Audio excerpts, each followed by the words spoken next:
First of all, it is my great privilege and joy to introduce the Honorable Mr. Hyung-Kwon Ko, the first Vice Minister of Strategy and Finance of the Republic of Korea. So ladies and gentlemen, please welcome him with a big round of applause. So Vice Minister Ko is actually going to deliver a welcome speech for us. So now let me invite him over to the podium. So once again, could you please welcome him with a big round of applause? Thank you.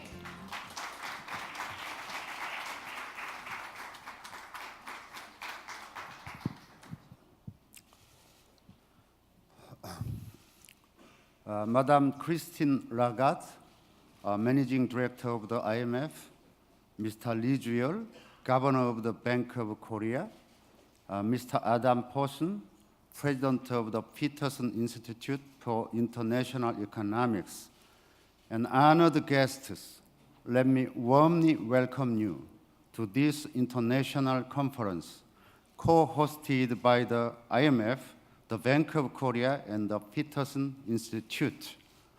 I'm very honored to speak before such a distinguished audience who will contribute to this meaningful occasion. My special thanks go to Madame Christine Lagarde. Her impressive message of new mediocre brought us here today. We will discuss how to address the risk of low growth since the global financial crisis. As she emphasized, we must prevent the new mediocre from becoming our new reality. In this vein, the conference is very timely and meaningful with the title of the Prospects and Challenges for Sustained Growth in Asia. Distinguished guests and ladies and gentlemen, Asia has continued to show strong growth. It is the most dynamic economic region in the world. Asia accounts for a third of global GDP. It contributes to more than half of the world's economic growth. Well, some people in this room might say, Asia had better days in the global economy before the Industrial Revolution. Right, up until the 19th century, its GDP was estimated to be almost 70% of the global output. However, the West, on the back of the Industrial Revolution, overtook Asia in terms of economic output and wealth levels. Now, we are again witnessing the rise of New Asia. The region is growing much faster than any other regions. Many countries in Asia have reached the middle-income status. Ladies and gentlemen, while the region has done well, Asia cannot be complacent. Challenges remain while new ones keep coming. Now, I would like to touch on a few challenges facing Asia to think of a solution that will help it break away from the new mediocre. First, each Asian country needs to improve the quality of growth. To do so, Asia should firmly implement the Sustainable Development Goals. Asian countries need to join efforts to support infrastructure development, narrow income and gender gaps, and increase social programs and public services. Despite the high growth, Asia has the second biggest absolute poor population next to Africa. In this circumstance, the Korean government has taken a new initiative for inclusive growth in order to create more jobs and improve living standards for low-income families. We hope it will become one of the best practices that can be shared with other countries. Second, we must take special note of Asia's rapidly changing demographic trend. Population aging in Asia is faster than that in the US or Europe. As the IMF already warned, parts of the Asian region have a risk of getting old before becoming rich. Although not all Asian countries are aging at the same rate, even young countries will not be an exception. Asia has to implement well-targeted structural reforms and promote innovation to boost productivity. It should protect the elderly, enhance social safety nets, and encourage economic participation of women and older workers. Lastly, Asia must recognize that it is vulnerable to external shocks and crises. That's the reason why regional cooperation and integration are crucial in this area. Asia should take part in strengthening the global financial safety net against possible external economic shocks and expand its regional market. On top of that, Asia has to strengthen connectivity through software as well as cross-border infrastructure. In this process, inward-looking regionalism should be avoided. As a pillar of the global economy, Asia must play a leading role in preventing protectionism. Ladies and gentlemen, standing at the crossroads, I want to recall what Madame Lagarde said at her address in memory of the 70th anniversary of the IMF. We should choose acceleration over stagnation, stability over fragility, solidarity over seclusion, reminiscing our glorious ocean of yesterday, sailing through today's challenging ocean. Let's picture tomorrow's ocean of hope for Asia and the whole world. In closing, I'd like to extend my deepest appreciation to everyone who worked hard to make this meaningful conference possible. Thank you.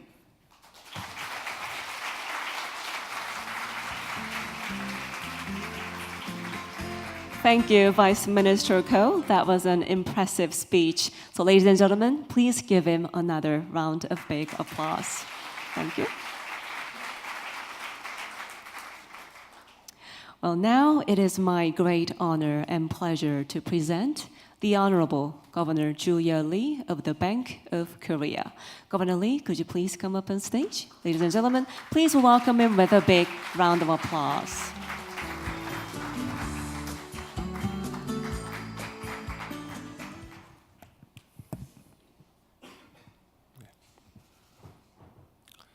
Ladies and gentlemen, honored guests, I am delighted to bid you all a sincere welcome to this conference, hosted jointly by the Ministry of Strategy and Finance, the IMF, the Peterson Institute for International Economics, and the Bank of Korea. Let me first express my special gratitude to Managing Director Christine Lagarde, who is here to represent the IMF directly despite her tight schedule. I wish to thank as well President Adam Posen of the Peterson Institute for International Economics and Director Chang Yong Lee of the Asian and Pacific Department of the IMF, who have worked so hard to arrange the joint hosting of this conference starting from the initial planning stage. Appreciation also goes to all of our moderators, presenters, and discussants, including First Vice Minister Hyung-Kwon-Go, who delivered the welcome address just before, and IMF Economic Counselor Maurice Obstfeld, who will deliver the dinner speech tonight. As we are all well aware, the Asian economy has sustained a rapid rate of growth over the past 50 to 60 years, and in doing so, served as a locomotive driving growth in the world economy overall. You can look at this as a result of success in the export-led growth strategy centering around the manufacturing industry and based on surplus labor as well as latecomers advantages. During this time, the economic growth pattern in Asia has been that when the economies in the countries leading growth have entered their mature stages, the later developing countries have moved into their places, and Asia as a whole had sustained this high growth. Japan came first, to be followed in turn by the so-called Four Dragons, and then China. Now, it is India and the ASEAN countries that are emerging as new runners. In light of this, we expect going forward that the Asian economy will sustain its role as the engine of world economic growth for some time, while showing dynamism centering around later developing countries. But there are also not a few claims that this growth strategy has reached its limits. As Asian economies have gradually entered their mature stages, it has become difficult for them to sustain extensive growth strategies based on increasing their production factor inputs. Moreover, in the course of export-led growth, sectoral imbalances have built up, and these are becoming obstacles to sustainable growth. For this reason, skeptical views about the Asian economy's future are also emerging in some corners. Given this mix of expectations and the concerns for the Asian economy's future, I think we can see the conference here this week as a very meaningful one in having brought together many great scholars and policy authorities from around the world to consider the possibility of a sustainable economic growth in Asia and soberly discuss the future challenges and policy responses. Before discussions begin here today, I would like to say just a few words about some of the challenging tasks now confronting the Asian economy.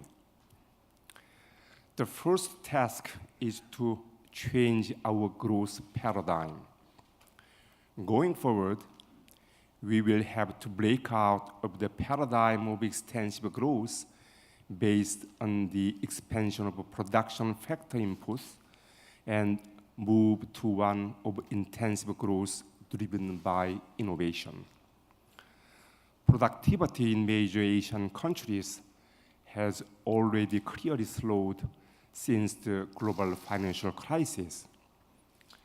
And in response, we needed to design a scheme of social and economic incentives to modernize the old systems and the practices now blocking higher productivity growth and to stimulate innovation. It will also be very important to promote fair competition and revitalize R&D investment through the restraint of rent seeking and the easing of regulations, and to discover thereby new technologies and the new engines of growth. The second task is to push ahead with the economic rebalancing. We need to move from export-led growth to growth characterized by a balance between exports and domestic demand. To boost domestic demand, we needed to build a virtuous cycle between growth, employment, and domestic demand by actively nurturing SMEs and service businesses that contribute greatly to job creation. Macroeconomic policy can also be utilized to support the domestic demand expansion.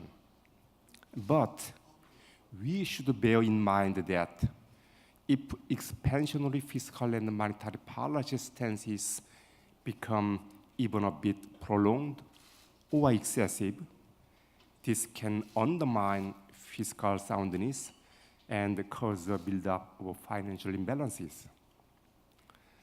It will thus be necessary, while focusing on sustainability from the medium to long-term perspective, to implement our monetary, fiscal, and macroprudential policies harmoniously, along with our microstructural reform policies.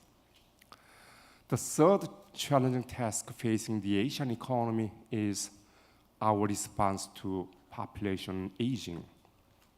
Even if we succeed in shifting the growth paradigm and in rebalancing the economy, or failure in responding to population aging will make the escape from possible structural low growth difficult.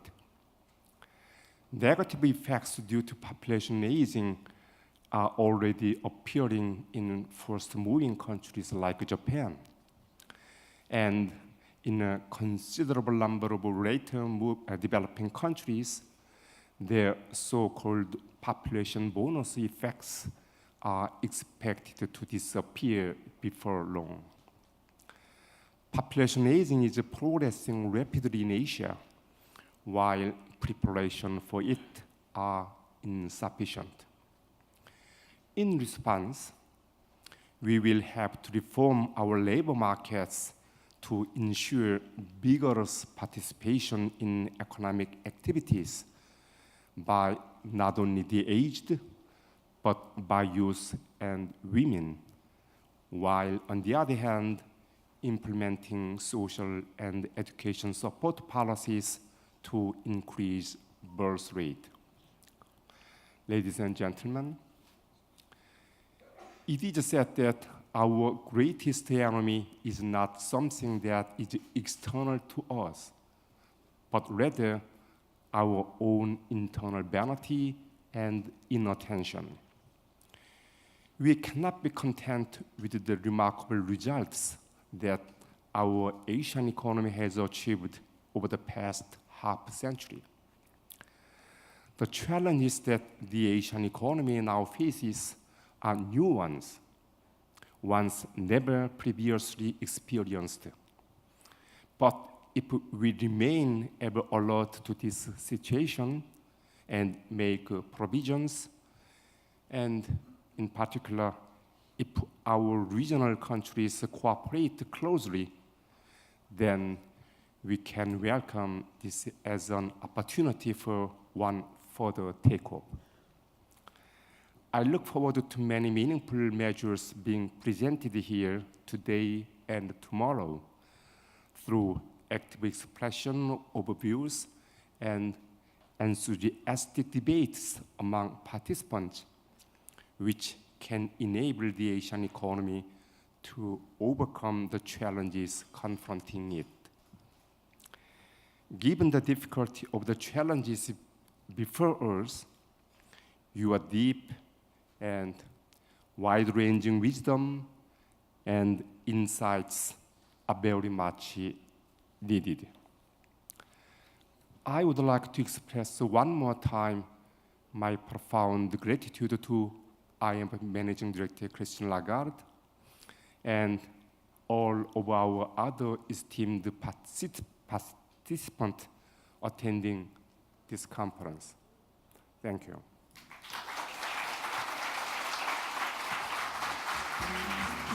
Thank you, Governor Lee. That was an excellent speech, as always. He's not just the best-looking governor in the history of BOK, but one of the most eloquent governors as well. So, ladies and gentlemen, please give him another round of big applause.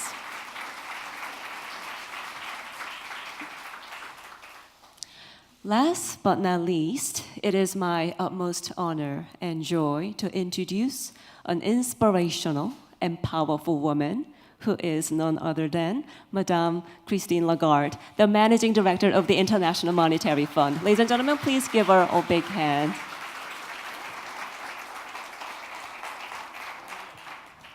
Thank you very much, Madam Master of Ceremony. I couldn't agree more on the comments you made about the governor. Thank you. I think we all deserve the same comments, actually. First Vice Minister, Governor, President, ladies and gentlemen, honorable guests, Annyeong Aseyo.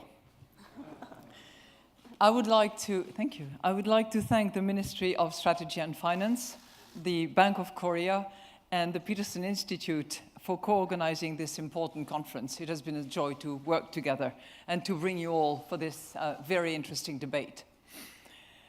Our discussion will focus on how to promote sustained and inclusive growth in the world's most dynamic region.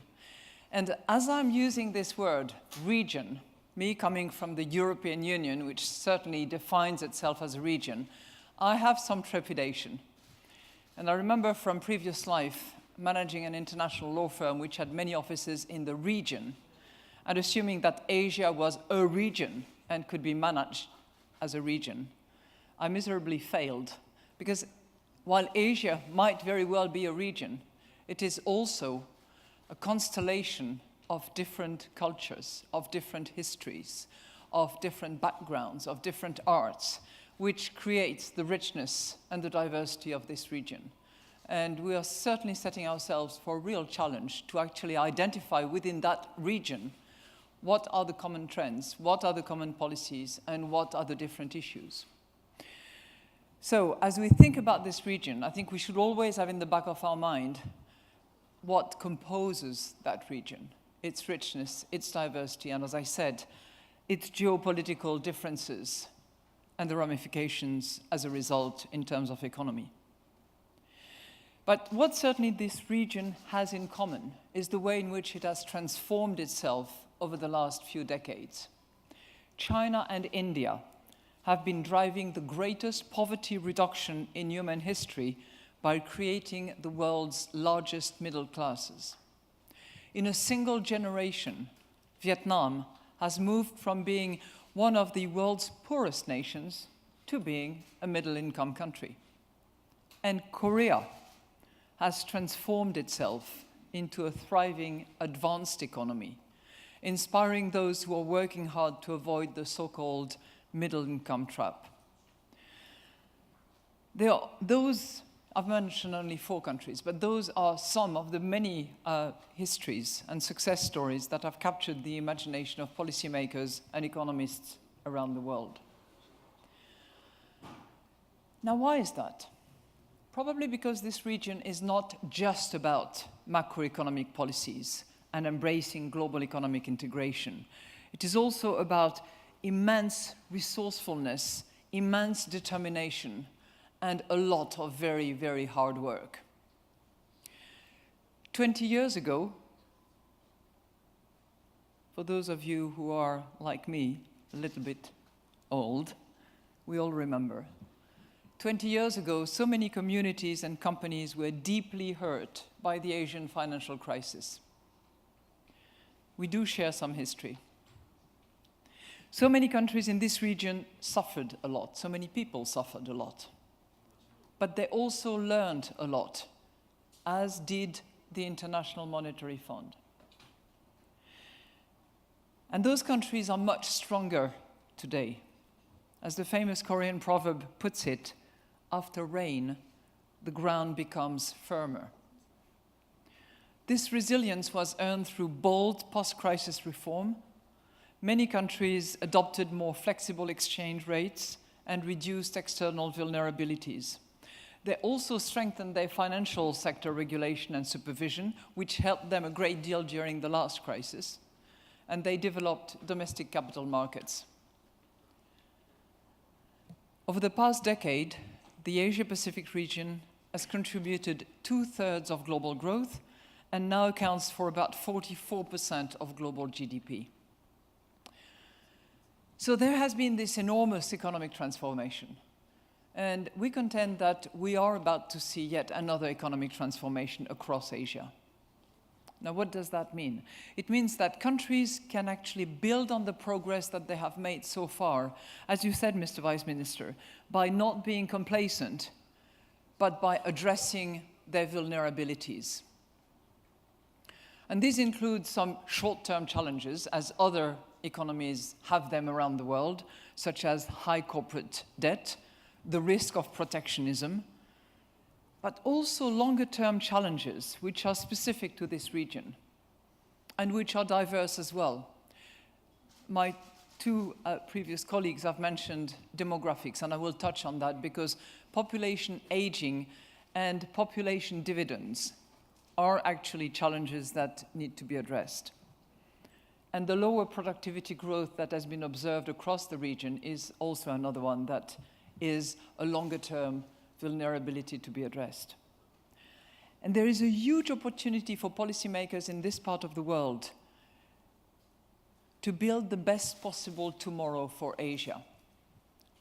Now, how can that be done? We believe that through bold, strong policy action and international cooperation, it is actually doable. I will take the example of the Korean situation and government, which is providing incredible leadership, not only by hosting this very interesting economic conference. I'm an athlete myself, so I'm going to use a little bit of sport analogy, not only football, congratulations for advancing. But Korea is providing leadership, and sports is a good occasion to demonstrate so, and that's the reason why you will be hosting the Winter Olympics in Pyeongchang, bringing together athletes from all over the world. And I might use in the course of my little remarks to you this morning some sport analogies, because that's what the next transformation requires. A relentless focus on training, staying fit, and focusing on the nitty-gritty of economic reform, not giving up. So let me look at that briefly from three perspectives. One is, how can the demographic opportunities and challenges be seized and addressed? What can the governments do to actually boost productivity? And I will conclude with what the IMF can actually do to help. So let's look at demographics first. Reforms in this area can lift potential growth and help society share the benefits of growth more widely. Now, if we sit here in Seoul, we think about aging, and you are very right, Mr. Vice Minister. In the 5 last years, the working forces of Korea increased by 200,000 per year.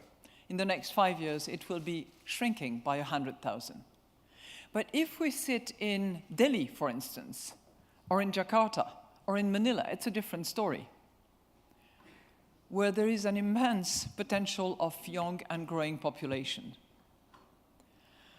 Our study shows that by lifting productivity and creating more higher quality jobs for a growing workforce, these economies can actually reap this demographic dividend. And our analysis shows that a growing workforce in those countries can add 1 full percentage point to their annual GDP growth over the next 3 decades. That's the demographic dividend out of this youth. But there are also rapidly aging population in countries such as China, Japan, Korea, and Thailand. They will have smaller workforce in the future and potentially lower productivity growth. We estimate that these countries could face lower annual GDP growth, again, by up to 1 percentage point.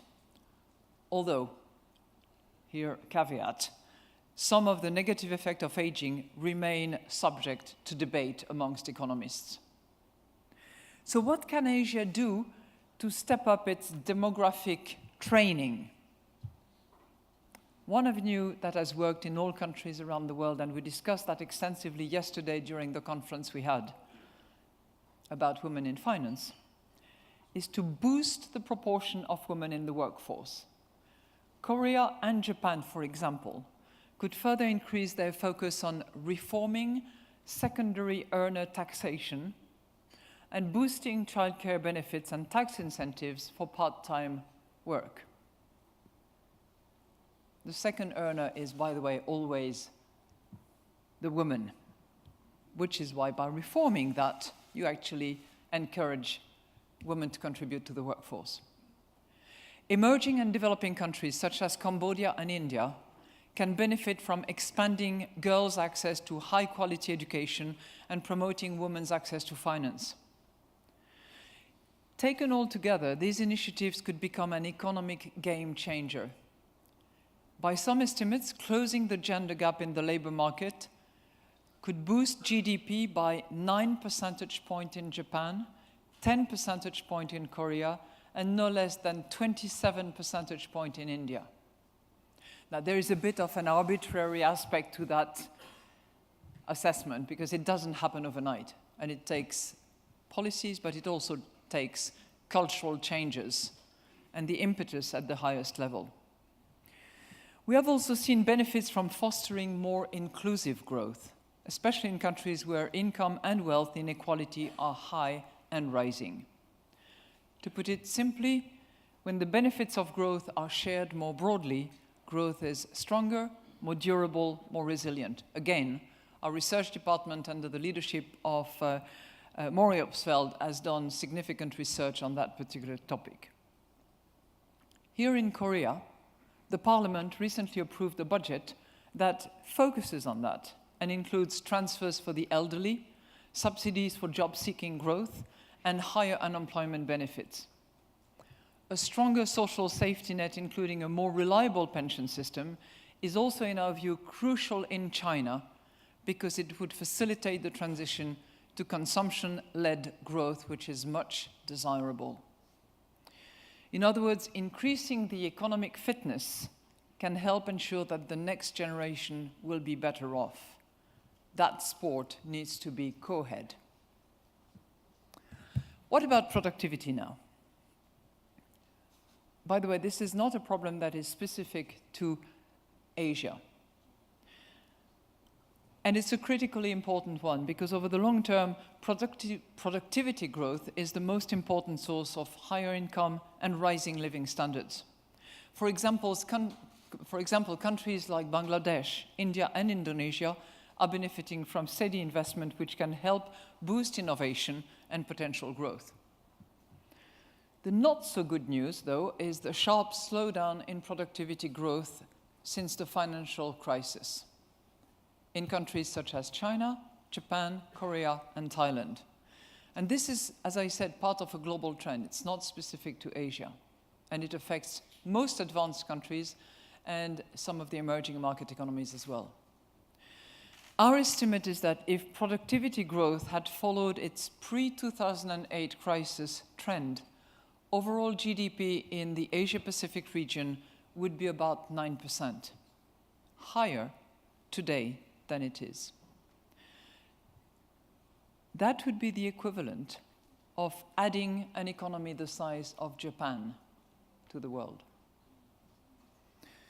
So how can that just tells us how critically important it is. What can government do? You've mentioned that, Mr. Governor. Fostering innovation is one way to address this issue of productivity decline. How can that be done by governments?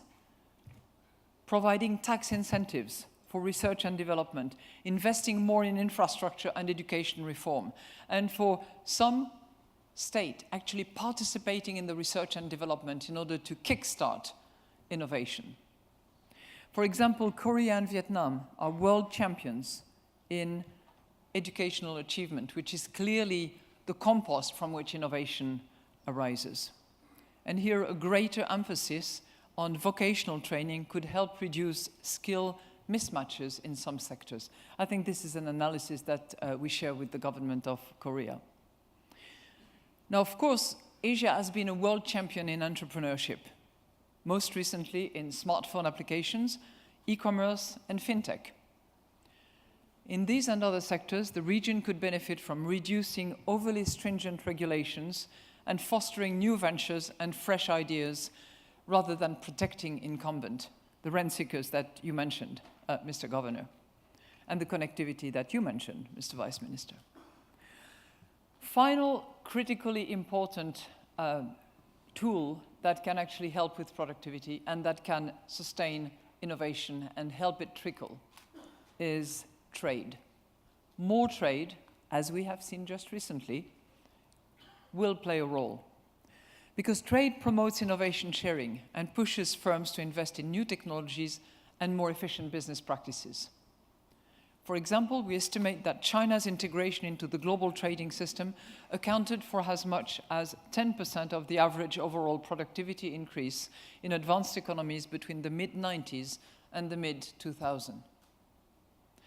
Gains like that illustrate that the transformational power of trade. Today, billions of people across the globe enjoy higher income, higher living standards, because we are collectively the world champion of trade, and we should continue being so. We should continue being so, but we should also pay attention to those who do not benefit from trade, to those who are left to the side, because by combination of new technologies and trade, they are left out of this step forwards. And certainly safety nets and social programs should be put in place in order to help them adjust. Each country has a responsibility in this area. It's a global responsibility as well. And there should be smarter and better trade agreements to that effect in order to make sure that trade actually benefit all and not just some. That's an area where international cooperation has to play a role. As the famous Korean proverb puts it, even a sheet of paper is held more easily by two people than by one.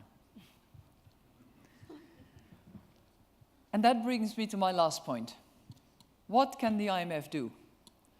Can we also be fitter, better, slimmer, better trained? Yes, of course. We can also try to help as being a coach, learning from each other. Because we have gone through our own transformation, and we continue to adapt to better serve our member countries here in Asia and around the world. Our raison d'être is to actually work with our members to foster resilient and inclusive growth. And that means engaging deeply through analysis, through policy advice, hands-on assistance, and training on how to strengthen and improve economic management. Let me give you a couple of examples. When Myanmar began opening its economy, the IMF helped modernize its tax administration and revamp its central bank and foreign exchange market. We also supported Myanmar in building a statistics program and strengthening its anti-money laundering system. More broadly, we work every day with our members to help them address the challenges posed by the demographic pressures, the climate change issues, the new technology breakthrough, and their consequences in the economy. But that's not the whole story. As I said, we are learning from you. We're learning from our members and sharing that knowledge so that all members can actually enhance their own performance. Comparing best practices, learning from each other, peer-to-peer learning that we encourage. Think of what has been achieved since 2010, when Korea shared the G20. our discussions at that time, and I'll never forget because I was finance minister for France in those days, and France was about to succeed Korea as G20 leader. Your focus was on the financial safety net, improve it. I think a lot has been done actually to that effect. And it's certainly largely due to the membership pressure that we have worked to strengthen the global financial safety net by enhancing our toolkit and by deepening our cooperation with regional financing arrangements, including the Chiang Mai initiative that brings most Asian countries together. And there is now, since 2010, a much better representation of dynamic emerging economies in the governance of the IMF. With the most recent quota reform, all the BRIC countries are now among our top 10 shareholders. And we are now working hard on the next reform, which has to come to fruition before the end of 2019. So this is not the old fund from 20 years ago. It's a new fund in a new world, which is serving the membership, I hope, in better ways and learning from the membership as well. I have personally learned a lot from Asia, from the young entrepreneurs in Vietnam to the students in Cambodia, China, Korea, and India, and in most of those countries, from the women entrepreneurs. Yesterday, I had a great meeting with women in finance, some of whom are the most adventurous fintech leaders that I had met. These embody Asia's tremendous potential. I see a generation that will have a unique opportunity to lead Asia next generation. By working together, learning together, by stepping up our training, we can help improve the lives of people in this region and across the globe. Thank you. Kamsahamnida.